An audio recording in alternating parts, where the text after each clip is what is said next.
Office with me, Miss G, and my co-host Tenna Harris, right here on Empower Sundays on ventradio.net. Now come on and step into the office.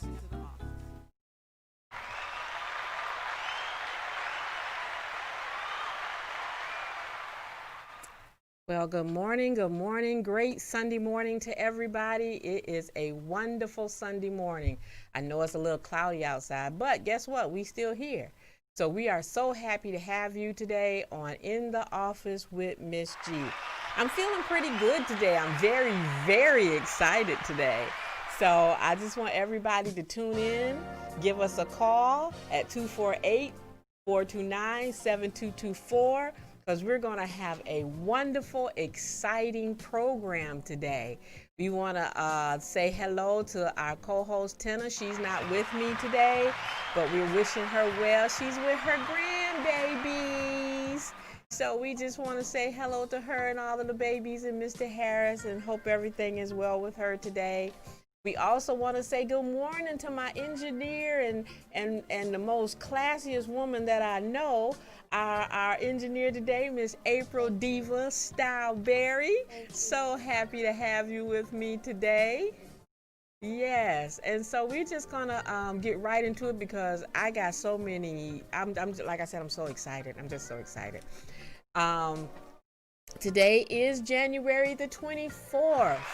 We're 24 days into a new year. This past week was an exciting week. We have a brand new president. We have a brand new vice president. They have got things rolling and going and everything. This was actually, to me, I don't know about anybody else, but this was actually a fashionable inauguration. I mean, the women came out slaying at this inauguration. I mean, I was like, wow.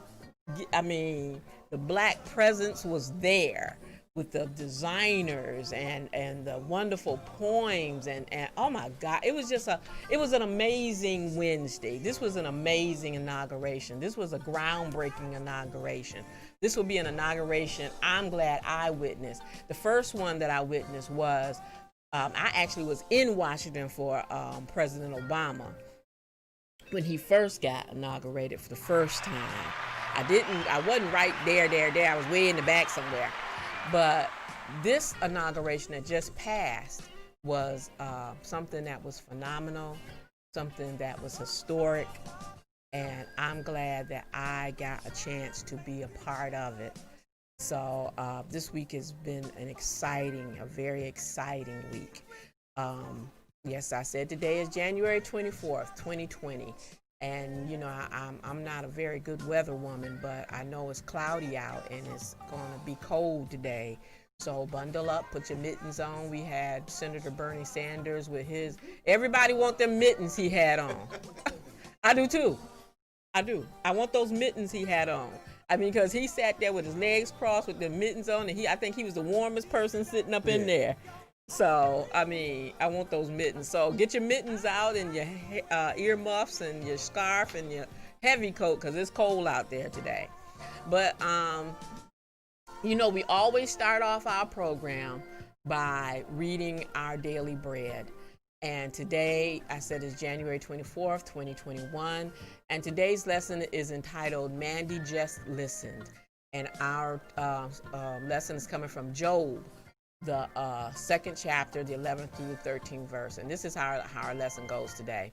They sat down with him on the ground 7 days and 7 nights, and no one spoke a word to him. Job, the second chapter, the 13th verse. Marty had gotten an unexpected thank you for service to the company, a tense note that concluded, your position has been terminated. After Marty had spent months fruitlessly searching for a job, his frustration finally got to him. Angrily, he screamed at God, why did you do this to me? Don't you care? He continued his tyrant until he noticed his dog Mandy cowering by a chair. Composing himself, he said, come here, pup. You should be glad you're a dog. At least you can't get fired from being man's best friend. As he poured out his woes and talked to Mandy, his bitterness disappeared. David Bibble, the author who told this story, wrote, "You might think the relief came from all the things he said to God, and certainly that was a part of it. But Mandy played a big part too. She didn't argue or offer solutions or advice. She just listened, wagging her tail and licking her master's hand. When Job's 3 friends saw his misery, they just sat with him, wept, and said nothing for 7 days. But then they abandoned the wisdom of their silence." Sometimes we need to just weep with those who weep. Romans, the 12th chapter, the 15th verse. Our listening ear may be what they need so they can hear what God is saying to them. Listening may be the most important thing you do today. Sometimes all it takes is a listening ear. Yeah. I wrote earlier part of my Facebook page, silent is the most powerful thing. And sometimes people don't need you to say anything. Sometimes they just let them take their frustrations out. Let them speak it out. Let them talk it out. You just sit there and listen. You know, sometimes I just need somebody to be an ear. I just need a shoulder. I just need somebody. And I'm glad you're here today because I think that's what you proclaim also.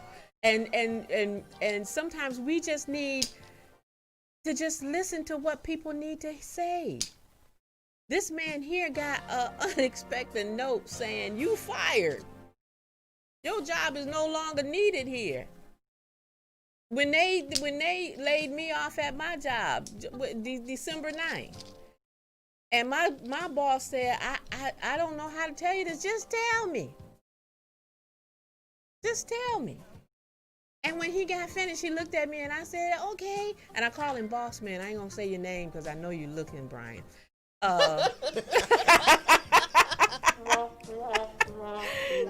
I'm, you know, that's all. You sometimes you just don't have to say anything.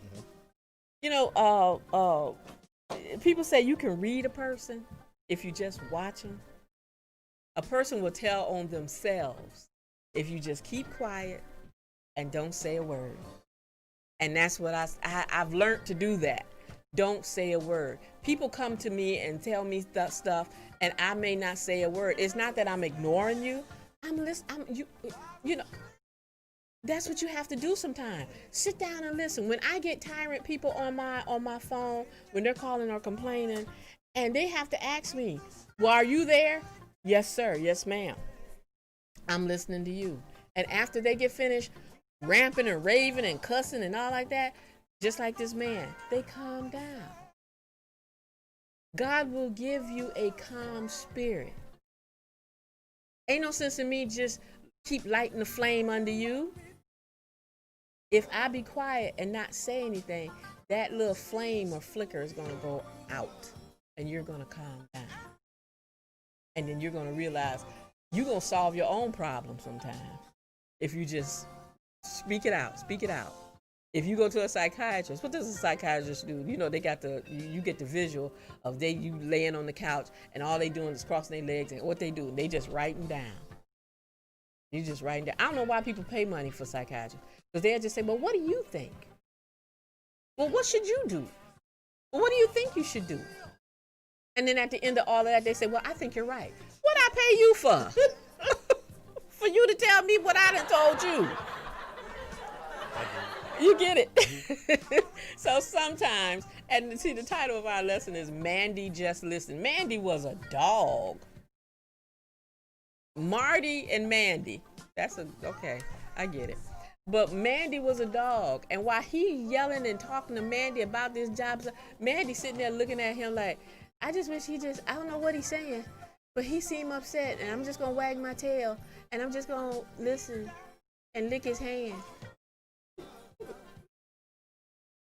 And and you know what? Mandy did his or her job.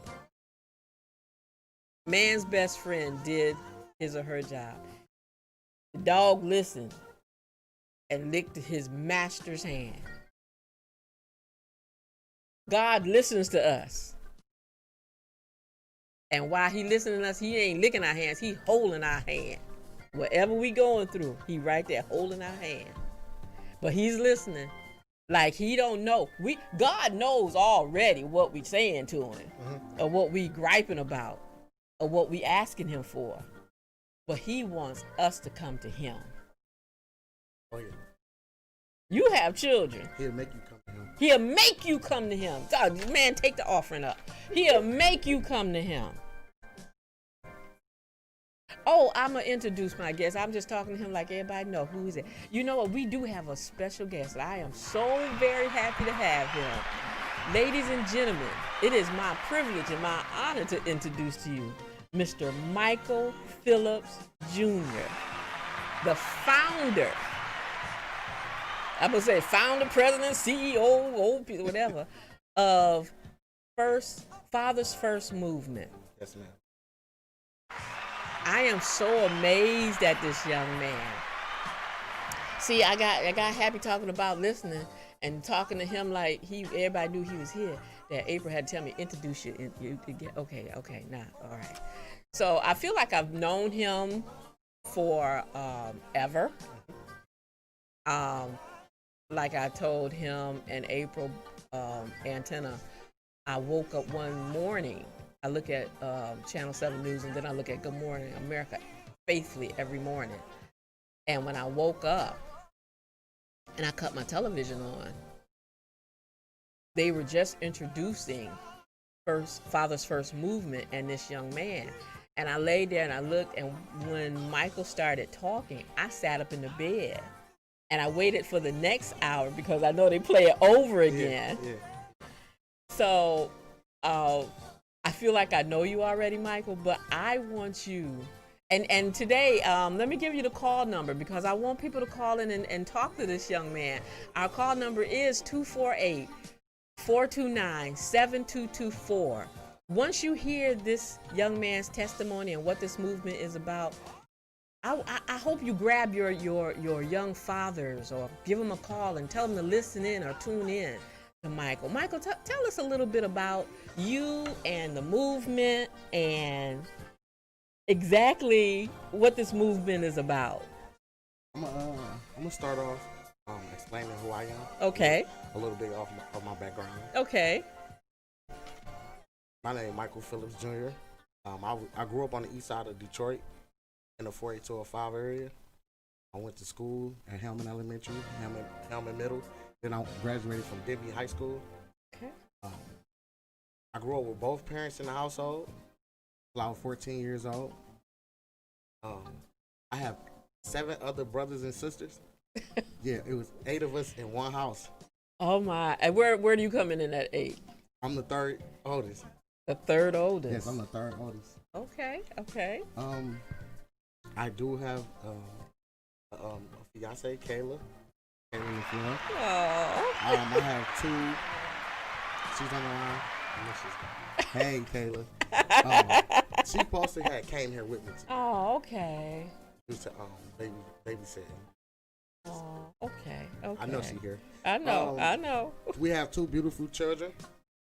We have a beautiful home. I've been with Kayla since the 10th grade. Since 10th grade, we graduated in 2013. We started high school in 2009. Here it is, 2020. Wow. Yeah, it's a story. It's a story. Okay. All right. And let's get into the Father First Movement. The Father First Movement came about. We had a brother, me, my brother Romel. We had a brother that we had. His name was Jeremy Abbott, and when he used to always scream "Fathers first." That's all he always said, "Fathers first." So one night, it was raining hard. I got a call, and they said that he passed away. Same age. He has a beautiful daughter, but she was the same age as mine. It was actually it was in 2018 when he had passed away, and I didn't take it well. Right? I was I lost vision of myself being a father, working at Chrysler. I had stopped working for a few months. I was drinking. I was, I wasn't eating. I had cornea abrasions in my eyes. I couldn't see from crying so much because I feel that was unfair, And the only thing that it was dwelling on me was he always wanted his daughter.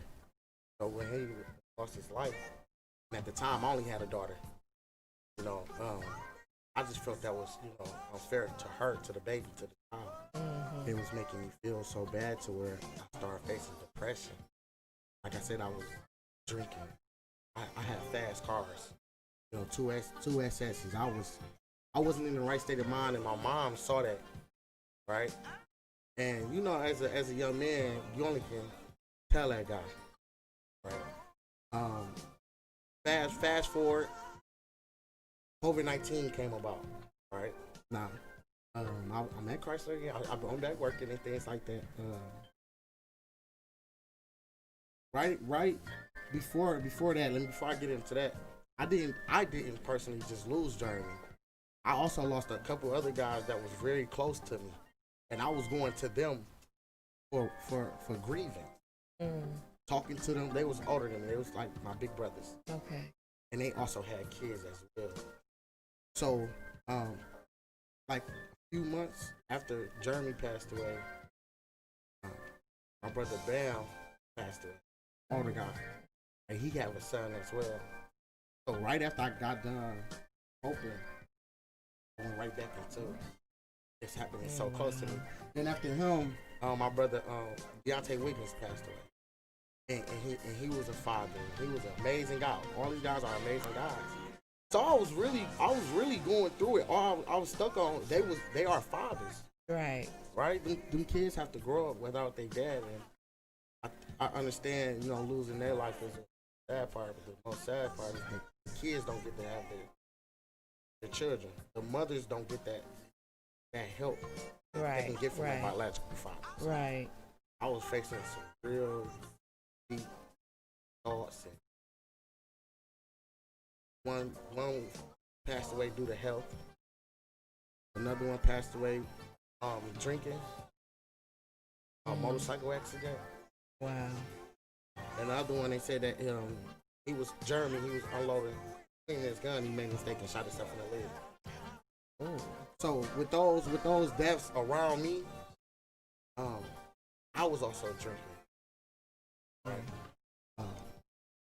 I was eating unhealthy.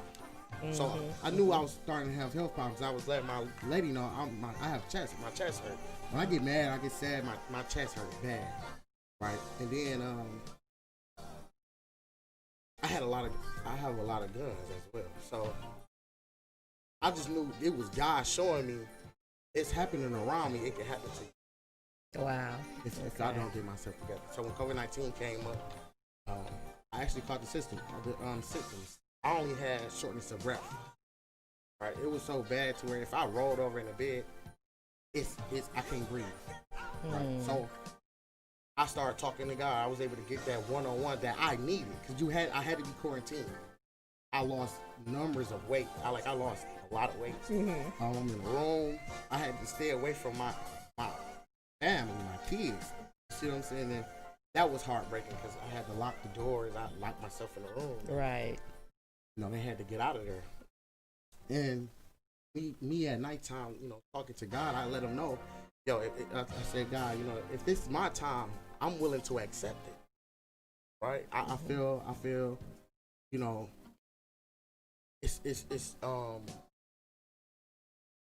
it was just an acceptance. I was praying. Now I also started feeling bad, for my kids and for my lady, and I was letting her know, you got to stay strong and be there for my kids if something. Right. Right. That was how deep COVID-19 is. Yes. Right. Yes. Yeah. Yeah. But I did a lot of praying. I did a lot of talking. I wasn't giving up. Right. But I had one more prayer. I told God my one prayer. I woke up feeling like a new person. But that night I told him, if you able to let me overcome this COVID-19, I'm willing to work for you down here. Wow. I really told him that. I told him I'm willing to work for you down here. I told him you gave me a lot of tasks and I passed. I grew up in a bad neighborhood. I haven't never been to jail. I don't plan on going to jail. I have never smoked. I don't plan on smoking. Okay. You know, I have a lot of friends though, but I'm not a follower. I'm always a leader. A leader. Okay. And it was always in me. So I let God know I might have messed up. I made mistakes. God, you know I'm not perfect. I let him know that. I come as you as I'm are. I can't hide who I'm really am. Right. See what I'm saying? So when I woke up, I wasn't coughing. I felt like I'm energized. Like I said, hold on, let me not get too happy. Excited about it, let me right? wait till a few days go past. Like I've been holding in my breath, you know, without getting tired or coughing because I'm trying to. Because you know when you got shortness of breath, Right. cough, Yeah. you know, Yeah. things like that. So, I got excited, right? I called my brother Romeo. I called him. It was like 2, 3 in the morning. I said, I got so excited. I said, hey man, I just came. Something just in me just said, yo, we fathers first. I was just kept telling them, man, we fathers first. You know, because during COVID-19, everybody made decisions, losing a job, all type of things, and I chose my family over my job. That's a real decision, right? Because I'm a father's first, right? Right. If I choose the job and I get sick and I come home and I get them sick, Right. how can I explain that to myself? How can I look at my kids and explain that to them? Right. So I had to really make that decision, right? And as I was making these decisions, trust me, I'm talking to God. All right, let me tell you. So I already had a relationship with him, but I was able to get closer with him, right? And someone was just always was telling me. I called Romeo and I said, "Yo, I'm gonna it's gonna be a clothing line, right?" And as I'm talking to him, I said, "No, it ain't no clothing line. It's Father's First movement. All right. For all fathers, right?" And I got to tell him he excited, you know. And first step was get a logo made. I got the logo made. Put it on the shirts, right? And see if it just sells. Let's just see if they want it. Right. And sold out. Really? Right. So I said, God said, you right one time. That's all that needs to be done. You just have to keep that faith and keep going. Right? So I say, I got to make sure, this is not no clothing line. So I said, on Father's Day, we go do an event. I said, I'm going to do an event. Right? During the COVID-19. I'm going to get the food. I rented out the park. Everything. We're gonna celebrate this on Father's Day. A lot of people was giving me questions. What about COVID-19? Listen to me. If y'all want to stay in, stay in. Right? But you can't tell me things about COVID-19 and you still going to work. Yeah. Okay. You know, you still making that. Mask only do so much. Right. But I still follow the COVID-19 guidelines. Yeah. So I had the event. It was successful. And actually, you go on YouTube. Yeah. It's all over. It's all over. It's all over. You go on your Facebook page. You have excerpts of it there and highlights of it there. And this was your first event under the Father's First movement. And when I looked, I said, this could not be his first event because that event was awesome. Yeah, it was. As a first event, and I just want everybody to know. To go on his YouTube page, go on YouTube or go on his Facebook page and see the excerpts or highlights of that first event. Because you since then, which was just last year, you have had another event, and that was even bigger. That was even bigger. And all of this came within a 3-year span, a 2-year span. Not even 2 years. Not even 2 years because your friend passed away in 2018. In 2018. Right. And COVID, well, yeah, in a 3-year span almost. Yeah. And then when God gave you the vision, and see, when you ask God for something, y'all better be careful what you ask God for because he'll give it to you. And once he gives it to you, you better do something with it. Your faith get tested. Your faith get tested. And that's what, last week Erica Lindsay was on here, and that's what she said. And she said, every time I ask God for something, He had given me the opportunity. And He gave you the opportunity because you said, God, if you do it, I'm going to do this. And the works of you. And the works of you. Yeah. So with this movement, okay, exactly. What is your mission statement for Fathers First? I'm gonna get into it. Okay. When people hear Fathers First, right? Their question is that, well, God first. God is our Father. He will let you know He comes first before anything. He's a Father's first. Now He blessed us men to be a father of another human. You have to take care of that human being. You can't give up on that human being. God didn't give up on you. Even in the book where even in His sons was born at him, He didn't kill him. Mm-mm. He probably popped him on his head, but He forgave him.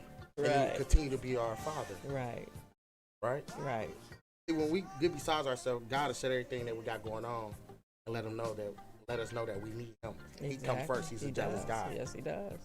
So when you ask men in relationships, why do you think they are jealous before God look at their woman and things like, see what I'm saying? But that's interesting because in a world where mothers are real prominent in households, and your first statement that when you were introducing yourself, you said you came from a 2-parent household. Yes, ma'am. And right now 2-parent households are almost Neanderthal, where you don't have too many 2-parent households, and the mother is mostly the breadwinner, the disciplinary, and for you to have a movement that reminds us that fathers are supposed to be in the household. Yeah. No matter how young, no matter how old. Yeah. See, you got a lot of guys, a lot of people, let's say a lot of people, right? They are team leaders at work, they CEOs at work, they run organizations, they get besides themselves and forget who they are at home. So they tend to forget that they're a father first. When I say father first, let me tell you something, because they say when you married, you're a husband and you're a father. Being a father, all that comes in that. To remind him. Because a lot of women have men that take care of them. The man supposed to take care of his household. Say that again, because the man is supposed to take care of the house. The man is supposed to take care of the household. The man is supposed to take, In a way, that's still him being a father. He's a provider. He's a provider, right. Just like God is our provider. That man is So, you gotta understand, we got the devil that we down here facing as well. So, they're going to continue to make it hard and push the man out. Let me tell you something. When that child is born, the mother get the full sole custody. 100% custody. Right? That's automatic pushing the father out. Lord forbid if something happened to the mother, the father he don't have no rights to that child. Right. And nobody is teaching that. They had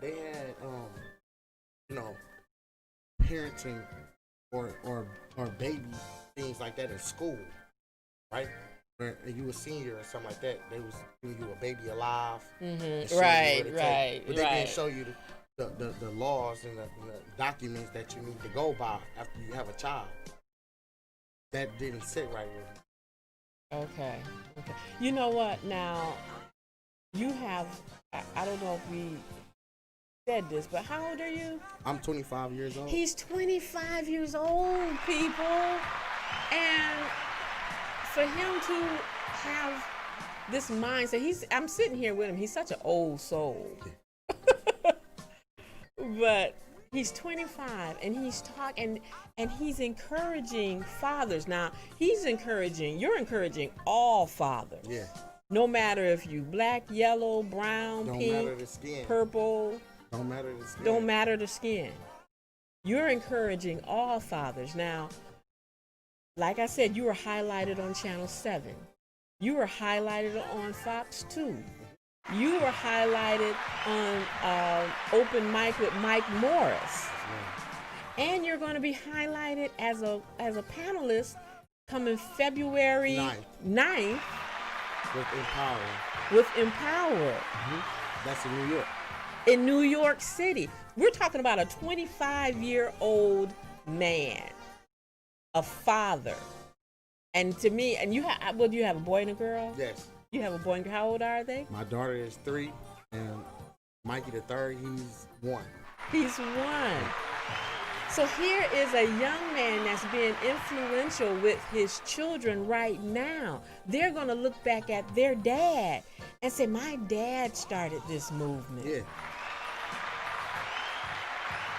You're teaching your son, even at the tender age of 1. Responsibility. Before you even have a child. I got guys, I was going to say this. We have over 200 members here in the city. 200 over 200 members in Fathers First movement. Fathers First movement. Oh yeah. But we do have other members as well in New York, Florida, California, Canada, Georgia. Really? Yeah. They can't wait to meet. They are supporting. They want to. How can they join? And, you know. It's bringing the awareness to fatherhood. It is, you know what, and that's why I guess I was so intrigued by your movement when I saw it. That's why I said I had to stay up and look at it, the clip twice, and then when I got on your on YouTube, and then I got on your Facebook page, and as I was looking and seeing these young men. Most of them don't even have kids. But they're learning from you that whenever I have a child, you're showing them at 25 years old.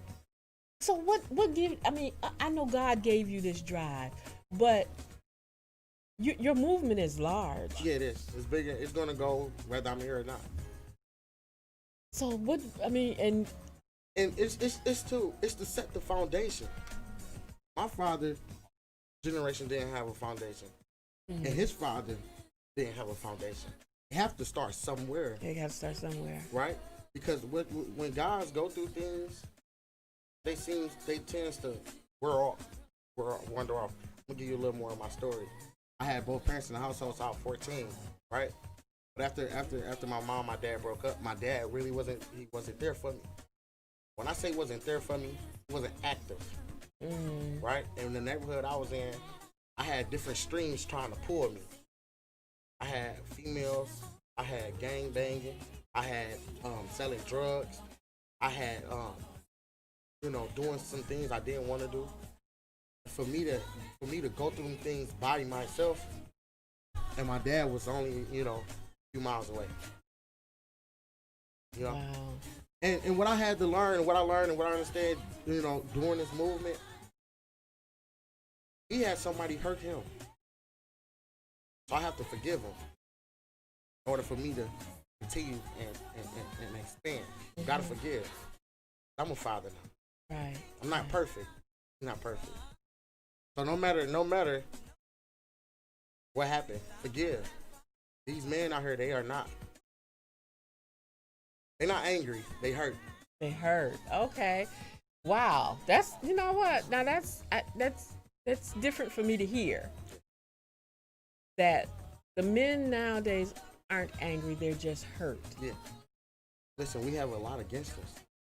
Not only a lot of us grew up without our father, but we got neighbors that don't like us. We got the mother side of our kids that don't like us. We got family that don't like us. Police don't like us. We face a lot. Even when we go to work, we got a lot of people that don't like us. That's deep. That is deep.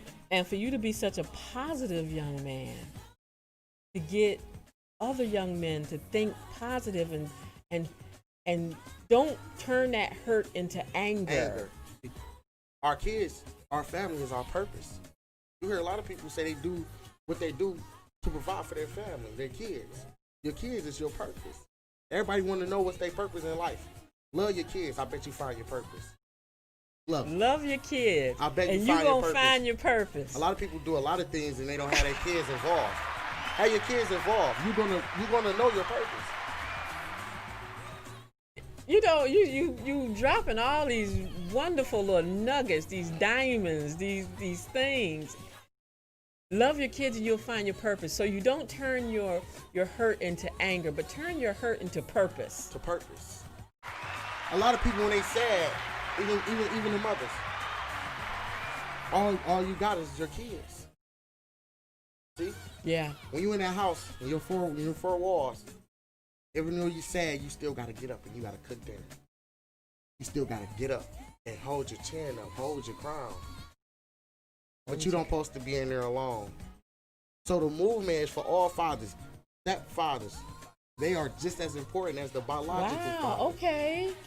Godfathers, uncles, brothers, they all play a role in being a father. Do y'all hear what this young man is saying? You don't have to have kids to be a father. Do y'all hear what this young man? No, if you're a man, you a father. Yes. In essence, it's in you. It's in you. Whether you have children or not, you're a father. He just went through this whole line. You a uncle, you a brother, you a cousin, you a preacher. If you a man, you a coach, you a father. You a father. I have a godson. I have several godsons, but Greg Powers, he's a coach, and his kids on his football team, they love him. Yeah. I have a godson, Q. He's a Detroit police officer, but he has nephews that look up to. He has a son that looks up to him. So I have another godson, Davon. He has 3 children. And he works and he loves his children, but all of them are. I don't care if they're together or apart. When they're still fathers to each other's kids, to their kids, but to each other's kids also. You see what I'm saying? They not only that they got kids, they got nephews, they got nieces. They got nieces. You know, what if their nieces? What if their nieces? And what if your uncle? I mean, your nephews? Their father not involved. You have to step up. It's automatic. You have to step up. You know, I had a question. Somebody asked me. They said, what if your friend, not taking care of his kid? And you will hear a lot of people say, oh well, he ain't my friend. I don't hang with them type of guys. And that's the problem right there. Wow. You're not encouraging him. You giving up on him just as his father gave up on him. Everybody not perfect. Everybody ain't gonna just come and be and set how you're gonna be. You gotta encourage him. You gotta motivate him. You gotta still hang with him. Long as you still hanging with him, he's gonna get attached to it.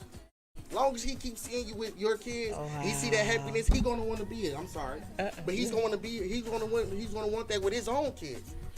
Everybody's on a different time. Everybody not on the same time. On the same time. So don't give up on them. Continue to hang with them. Who is us to judge them? But that's the thing. Don't give up on them. Don't give up. And see, with Michael sitting here, it brings me a new sense of excitement, because just like you have the Father's First movement,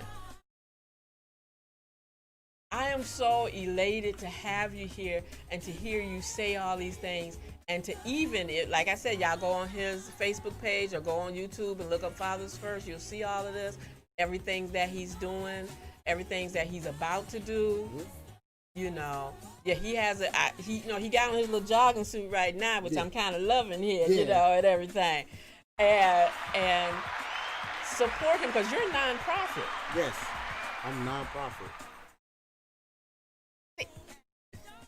In a day where everybody wants the extra money or another income, you're doing all this and everything goes out to the community, to whatever you're doing. So how can I be a part of Father? I mean, I'm a woman, I'm a mother, but how can I be a part of Fathers First? This right here. This interview, this I'm big on building relationships. Money don't excite me. This movement is not for money. I'm going to receive it and have received a lot of it, but that's not the goal. The goal is to, you know, and since I've been starting to fight the first movement, the mothers, they are interested. 'Cause I'm here to bring back the relationships. Y'all need to be together. Not saying y'all have to be together, but y'all have to continue to show your kids unite. Right. Stop the hate Right. towards each other. Because when that child in that parent, the mother household, she's hearing things about the father. Then when you go to the father household, he's hearing things about her mom. Don't nobody want to hear that. Don't nobody want to hear all that. Show Right. them happy. Show them love. The curse has Right. to get broke. If we continue The curse has to get broke. and that's the That's main goal. wow. The curse has to get broke. They changed prison laws here in Michigan. I said, wow. What's the prison law? I don't know. I just know Meek Mill and an attorney here, they had got some laws being changed, you know, in the prison for the prison people to get better and the third. And I feel Yes, and our governor signed some things like, for example, you still could go to jail for marijuana, but they made it where you don't go to jail for marijuana. And then they also made it where they're eliminating that cash bond for certain offenses. Because sometimes they found out that African Americans, the judges will give them a cash bond, which they know is impossible for them to pay. But somebody of another culture could do the same offense, and they'll give them a bond of 10% or something Right. like that. Okay. And so they Okay. changed some of those rules. Okay. Wow. You know, it's listen to this. When I heard that and I saw it, I have real missions. I have real goals. I'm gonna give y'all a couple of them. Like I said, when you have a child, a lot of men don't know this. I've been teaching this, mentoring. As soon as you have the child, right, you have to go around town and get your side of custody. wait a minute. Okay, so if a mother have a child and they're not married, okay, Even if they are married, they still have to get their side of custody by law and papers. they have to get what? They have to get their side of custody. The man have to get his 50% There's of custody. even if you're married. Yeah. Married, they just want to know both y'all income. Set y'all like that. So if that child. So what he's saying is, if you have a baby, you have to go down and say, I want to exercise my right of having 50% of custody, even if it's not in custody where the child is staying with you, but you want 50% on the books so you can get visitations and so you can have That those makes rights. no Yeah. sense to me. See? This says it don't make no Because sense. it doesn't. Because that, I mean, I done laid. Okay, it's early in the morning, so I think the kids still asleep. It took two to make the child. It takes two to make the kid. How come? So They automatically have it where the woman has full custody. When you have a baby, you have full custody of your child. And until the father goes and says, I want to exercise my right for 50% of custody or whatever percent custody, you don't have any rights until you do that. that's so stupid. So the system That is so automatic stupid. push fathers out. Yes, they Not just automatically. our race, all fathers. Right? Right. I need And that is true because that's the only law that is unfair across the board, where it doesn't have no color or no age Okay. or no race or no religion to it. It's just across the board. The men are the underdog in regards to children. So are you encouraging these men with these children to do what So- they need to so do? listen, Because you that's gotta- just I'm going to change them court laws. you I'm gonna- going to change. You gonna change that? Yes, I'm going to change the custody law. I'm going to reduce child support. Okay. And it start by letting the man and teaching them how to go get their side of custody. We have lawyers for them. I can teach you. I can tell you the right thing. See, because when people get mad at each other, the mother automatically know the system on her side, so she automatically takes her kid. But she automatically feel that way because she had the child. And then if he want to go see him and she called the police, by law he can't. He don't have no rights. But that's why I said, Lord forbid, if something happened to the mother, he don't even have rights to his child. If he didn't go down there and put these motions in to get his kid. See, losing him is one thing when he loses life. But by law, I just told you, don't nobody like this. Yeah, you said that. You said that. All right. Don't nobody It's like okay. you. It's okay for sisters and child support. Y'all changed the prison, and she explained it, right? With certain bonds and things that and third, but they are locking guys up for on a lot of child support, right? But then, example, you got a guy like 50 Cent. His baby mom wanted child support. Right. What did he do? He filed bankruptcy. See, everybody, when they know they file bankruptcy, you get a new start in life. That's what they say. Yeah. You guys that owe a lot of child support and complaining, you have to do something about it. You start off, file bankruptcy. And as you file bankruptcy, you go down there and put yourself on child support, and you let the judge know what you can afford. It's things, it's ways around, but they don't know this. Nobody teaching them. You know, and that's so. Oh wow, this is so interesting. You know, you coming back on here, right? Well, you know, when people look because at, this is, you know, a lot of men don't know. they don't know. I'm letting you know, with me having this movement, they don't know.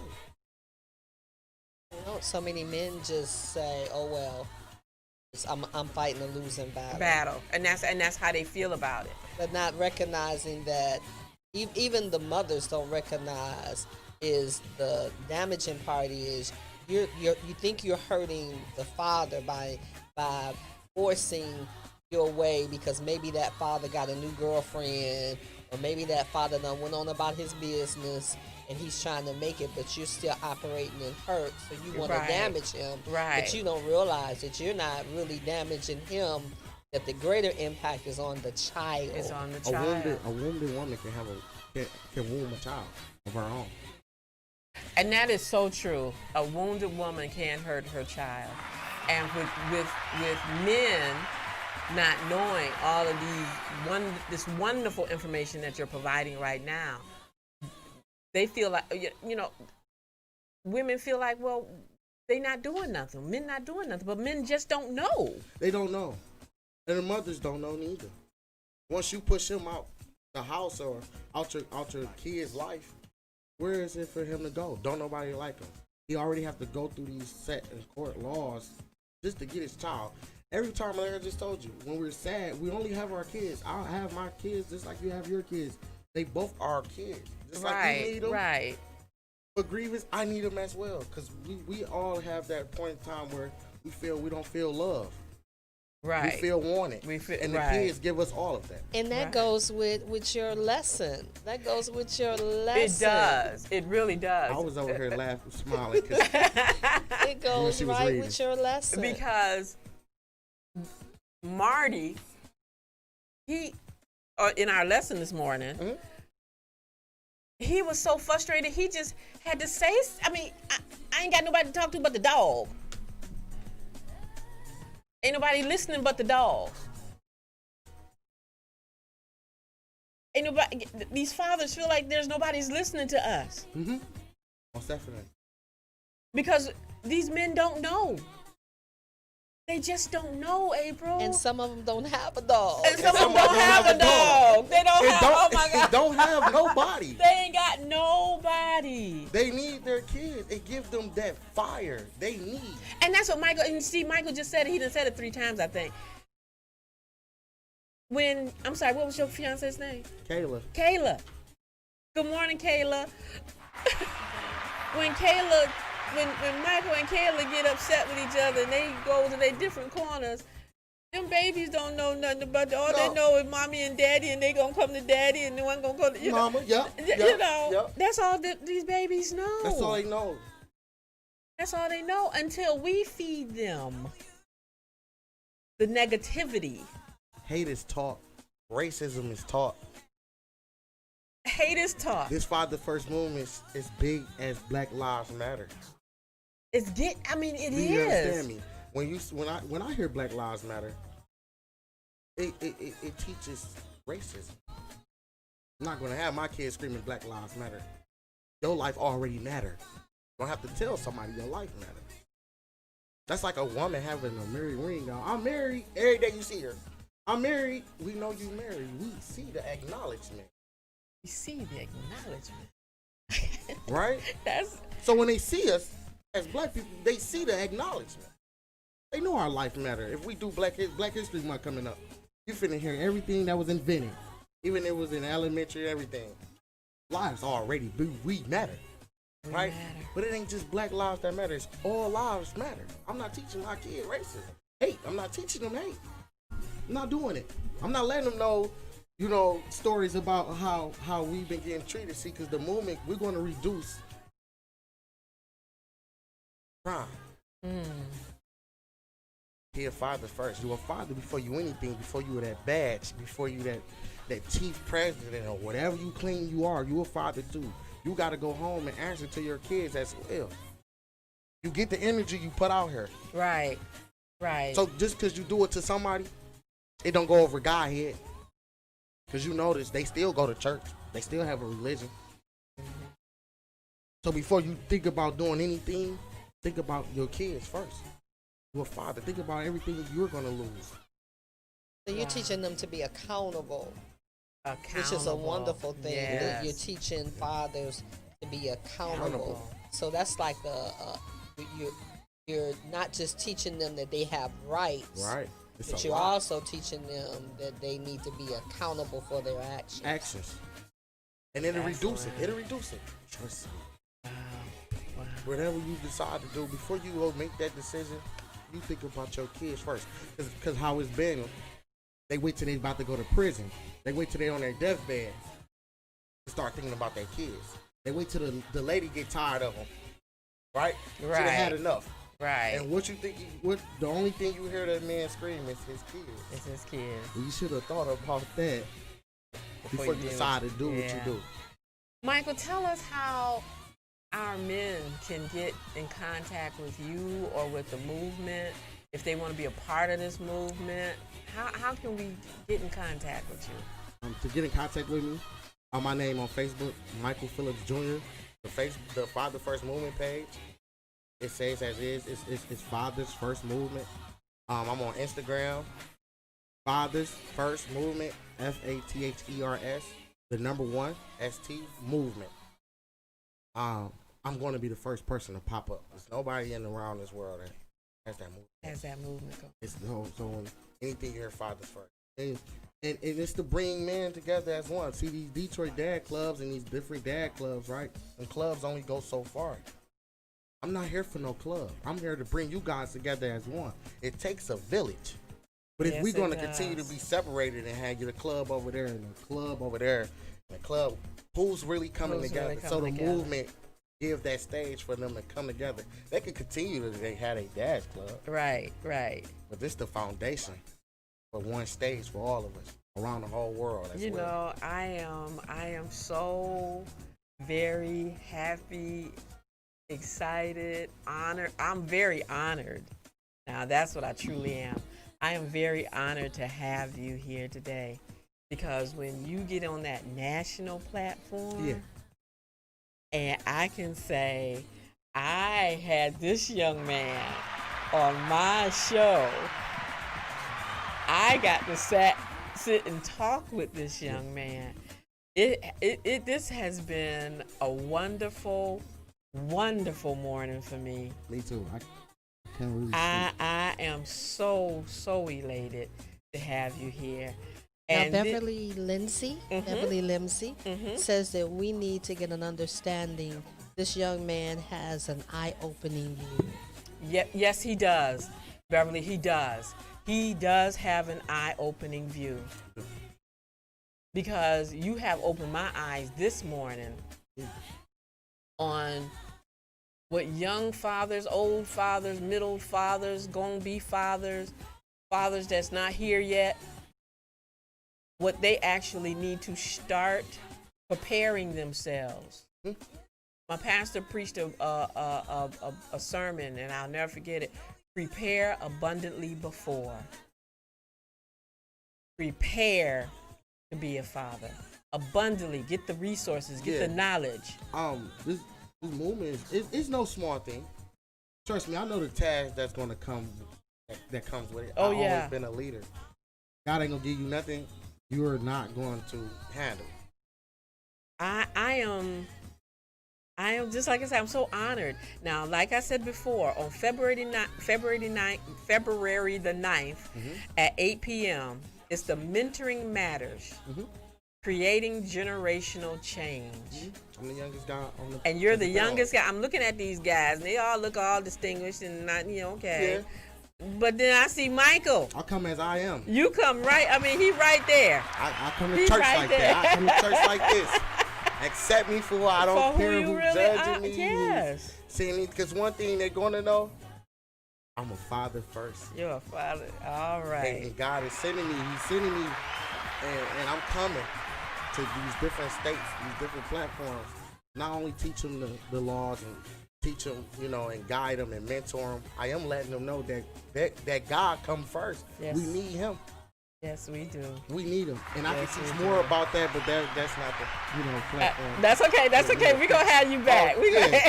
to have you back. You'll see more content I'm gonna put out. Something. All right. Michael, thank you so very much for being our guest today. I I am appreciate so that. honored I to appreciate have that. had you here. And like I said before, I'm going to say it again. We're going to have you back. We're going to have I'ma you come back. I don't care if I'm in states away. I will fly back. Oh, just for Miss G. So everybody, this has been a wonderful morning for me. This has been an awesome morning for me, Michael. Thank you so much No problem. for honoring me, for allowing me to be in your presence in such a wonderful movement. This is something that is timeless. This is something that has been needed or is needed. It's needed now. Now, right now. So the Father First movement, young men, old men, y'all get in contact with Michael and support him because he's supporting you as a father, as a mentor. So again, thank you, Michael.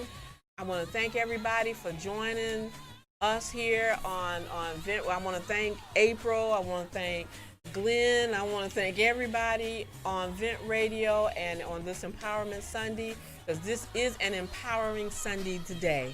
Yes. So everybody, y'all stay tuned for a lot of other things, but thank you for joining Miss G in the office. And we shall see you again next Sunday right here, again, in the office with G. Y'all have a great day today. Awesome time. Come back every Sunday at 9 a.m. right here on ventradio.net. If you would like to support the show, be a guest, advertiser, or sponsor, just email me at janoris.charles@yahoo.com. You can also cash at me at $Miss Granberg, or call the station at area code 404-594-4772. Share the show and send your friends to the office with Miss G. See you next time.